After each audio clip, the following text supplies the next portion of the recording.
my main goal was just to be able to run again. I just told myself, look, if I can run again, then, I don't care if I can't do anything else. But it's, I love running, and I was like, that would really just, I could live with it if, as long as I could run.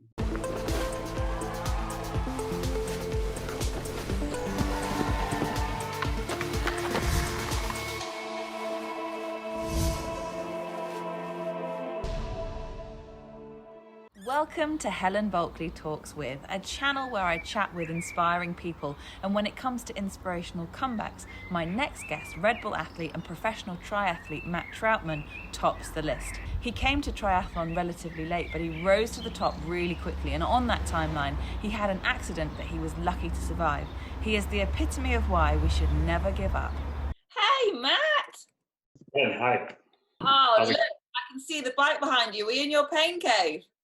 Yeah, away from little Riley so he doesn't interrupt us. Yeah, I know, exactly. It's the same time for me. You got to do whatever to make sure the kids don't come running in. Is this where you do all your training? Yeah, pretty much. So I got the treadmill and the turbo set up in here. So pretty good setup, really. Hopefully this is going to be the most pain-free experience you've ever had in that room, having an interview. Yeah, exactly. Just to begin with, Matt, so whether you're in that room or whether you're out on the road or in the water when you're allowed to, what is it that motivates you to put yourself through what you do? Because, you're a champion, which basically an endurance athlete means that you've trained yourself to suffer, and you can suffer really well. So what's your motivator? Lots of different things, I think. I think to start with was just to prove to yourself really that, what you're capable of, and trying to get the best out of yourself and get yourself into, your best possible shape, which, I think still is deep down probably still the main motivator. Having goals like, races obviously helps as well. I'm just a competitive person by nature, I think. So, that's always, if you set yourself a goal for a race, and I think when you're competitive, that adds a lot of motivation on its own. Just the quest for self-improvement and just proving to yourself what you're capable of is probably the biggest driver.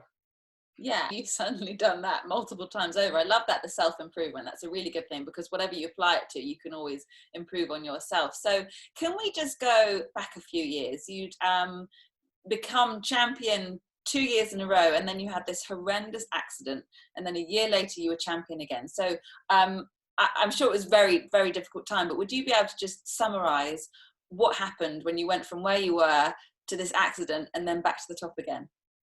Yeah, the accident was when I broke my back in a cycling accident. I was out on a training ride, and a car hit me from behind, and I went over the top of the car. I think the main impact was like with the bonnet and the windshield, and then over the top and on the road. And the main damage was to 3 of the lumbar vertebrae in my back, which 2 of them were quite severely compressed, and then the ligaments in between those vertebrae had torn as well. So they had to do a spinal fusion between those 3 vertebrae.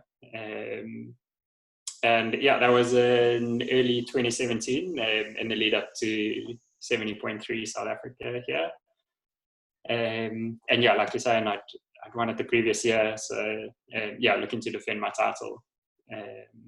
And then that that was obviously, I'd had some injuries in the past, like a stress fracture and a broken clavicle, but compared to that, it was a long process to get over. There were just so many unknowns to start with.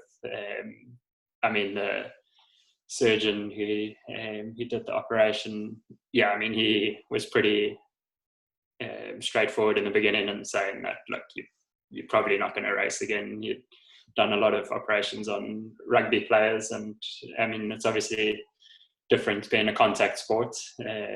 But he was like, look, guys don't return to a top level after this type of operation. So yeah, it was, I mean, in the beginning it was just just trying to get back on my feet really. Some days you're super motivated and keen to get back at it, and I was walking, and then started treating the recovery sort of as training, and I try and do like 3 walks a day, and just probably pushed it a little bit too hard in the beginning, and then backed off a little, got some perspective and sense back, and then it's just one of those things. You just have to take it day by day, and let the body recover on its in its own time. My main goal was just to be able to run again. I just told myself, look, if I can run again, then I don't care if I can't do anything else. But it's I love running, and I was like, that would really just I could live with it if as long as I could run pain-free, hopefully. But started running on the anti-gravity treadmill, and obviously been doing some stationary biking, and had got in the pool. But I was able to start, I think my first run on the road was 6 months after the accident. 6 months to actually run again on the road.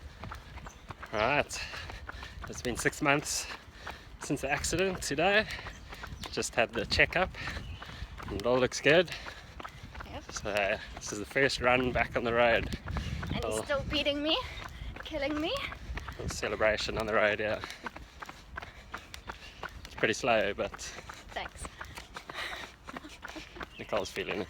70.3 South Africa, it was literally a year after the accident. So I'd actually done some good training a couple of months before that, like December, even early January was quite good. And then I started suffering with quite a lot of like sciatica pain leading up to the race. And the week of the race, I hadn't run probably for a couple of weeks before the race. And even, the week of the race, I was like, any time I tried to run, it was just so painful.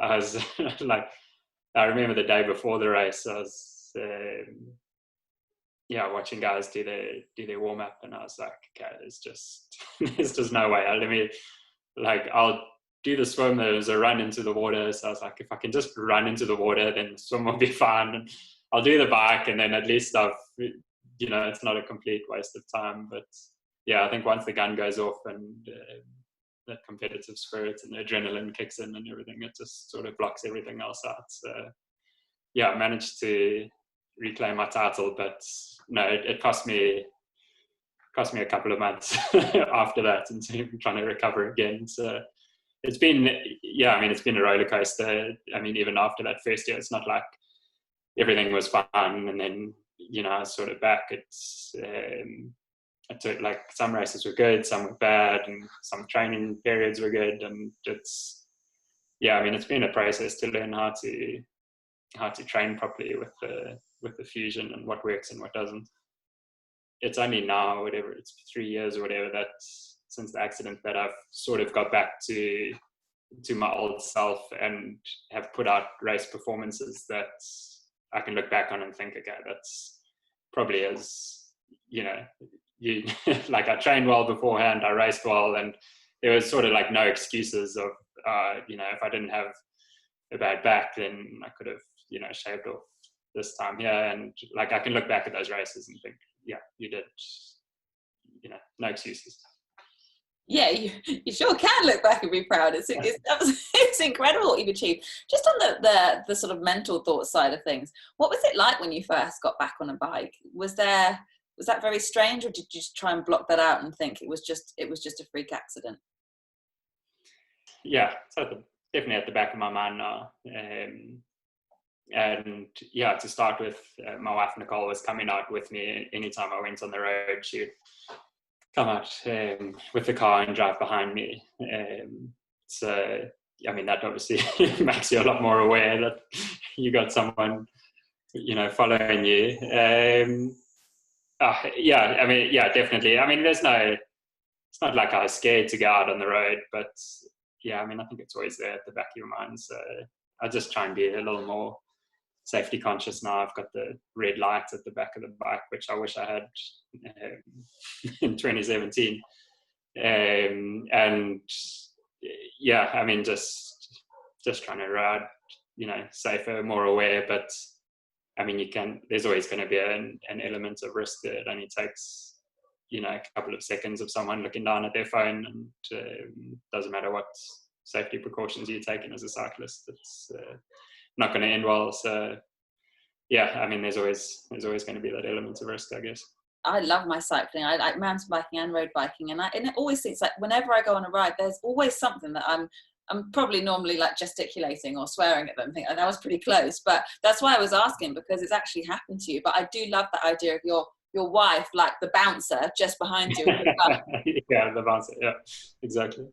Like no one's getting past. we're on a cycle ride. So your recognition as a triathlete was obviously picked up. You're wearing the baseball cap now by Redbull. How long have you been a Redbull athlete for, and what was that phone call like? Because that's like creme de la creme, isn't it? Very proud to be a Redbull athlete. I think I started talks with them not long after I turned pro. So I turned pro in 2014, and then I was in touch with the guys here in South Africa in 2015, and we just sort of built the relationship from there. And then I think it was 2016 that became a official Redbull branded athlete. So yeah, very cool. Yeah, super cool. That's amazing. And going back a little bit further, you weren't a triathlete forever, were you? You came to it after you were a whitewater kayaker and also a sailor. I know you've sailed across the Atlantic, haven't you, solo? And you've been across quite a few times. So tell me a bit about your life before you found triathlon. I started triathlon in 2012, and I was in the UK at the time working on a boat, Tonnerre. We were based in Cowes on the Isle of Wight. I think we had mountain bikes there that we'd ride from the apartment down to the boat, and doing a bit of running. And there was I'm not sure how it really came about. I think it was part the Olympics happening at the time, and there's obviously a lot of hype around the Brownlees winning gold and bronze there. And the sport was just hadn't really been on my radar that much before then, but it's sort of came up, and just seemed like a cool thing to try out. So I did a race there in the UK in 2012, and then in 2013 came back to South Africa over the European winter, and did a 70.3 South Africa, and then Ironman South Africa in April, and it all sort of just took off from there. It's crazy, because when you talk about 2012, it's not that long ago when you're talking about the hype around the Brownlee brothers. I remember that, but now you're competing with them, so that's a short space of time to suddenly be like at the top level. Yeah, it is crazy. Like I was, like you watch that. I was watching the highlights of the 2012 Olympic race the other day on the turbo, and I was just thinking, man, like I knew nothing about the sport back then, and these guys were winning gold medals, and they still around. And I mean, and I'm older than them as well. Like it's definitely a late starter to the sport. The long course racing was always going to be the only way to go for me, starting late. And I think it's just one of those sports that rewards lots of consistent work and training and dedication. And so I was able to make it work. Yeah, you made it work. You certainly picked the right distance. That was a very good decision. And what's your favorite discipline? The run, for sure. Yeah, I ran at school, and I've pretty much, in between the sailing, I've run most of my life. So that's always been my first passion. That's good, because that's the last one. So you want to have something to look forward to. What plans are there for for the rest of this year. I don't know how things have been affected with your competitions. So how do you sort of stay focused and keep to a training plan? It's anyone's guess when exactly we'll be able to race again. The training is, it's hard to motivate yourself for a specific goal. It's more a case of just staying fit and trying to work on some weaknesses and not completely burning yourself out. Like, you can't train like a maniac all year round.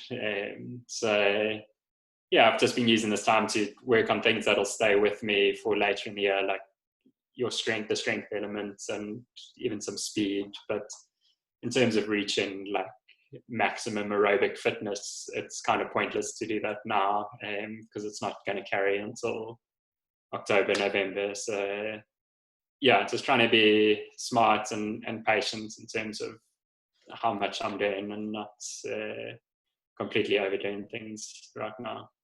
What does an average day look like? Give me some stats.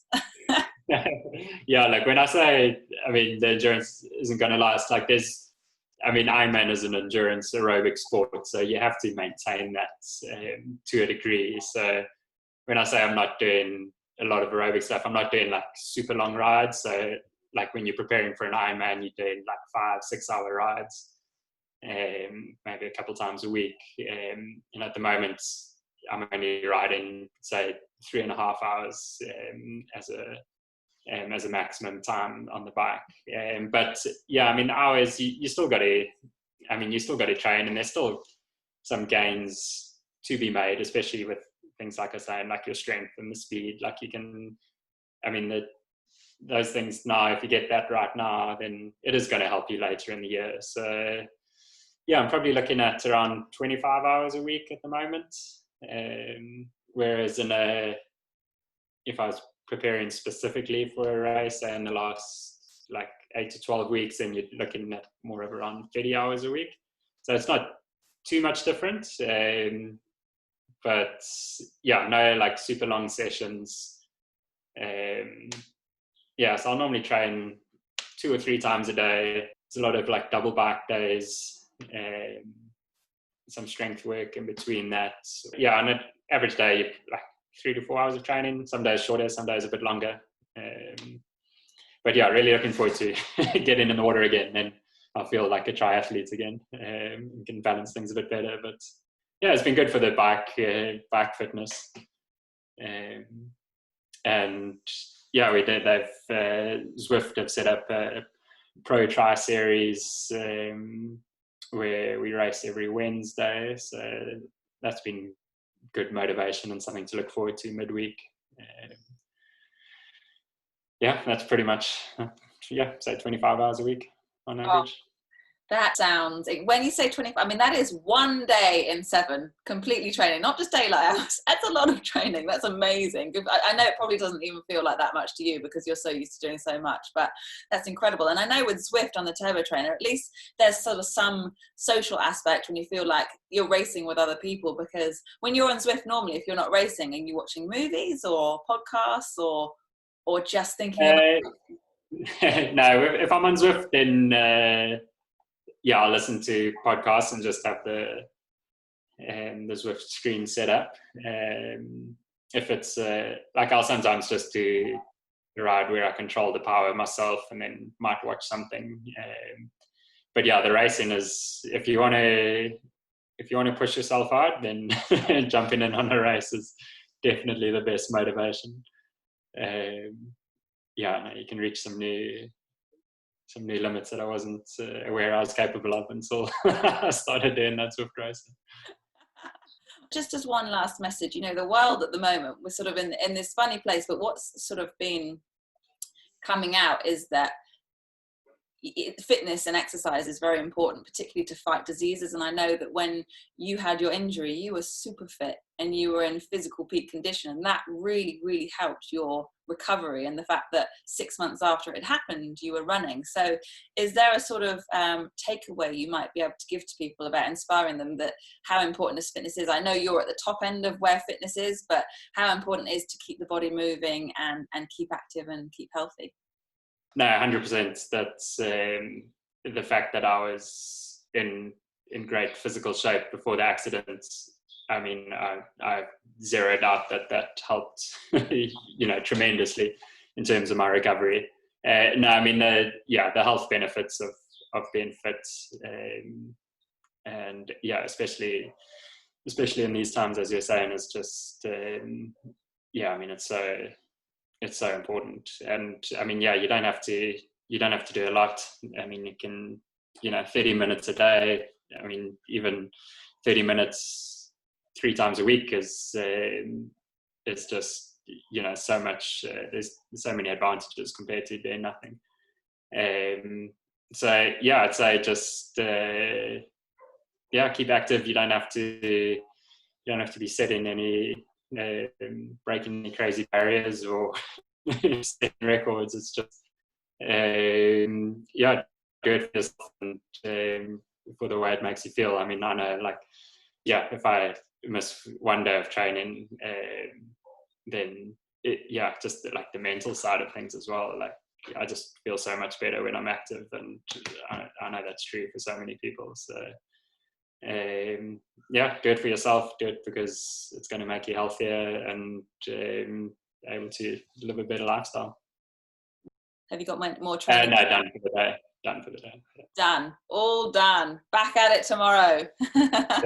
Yep.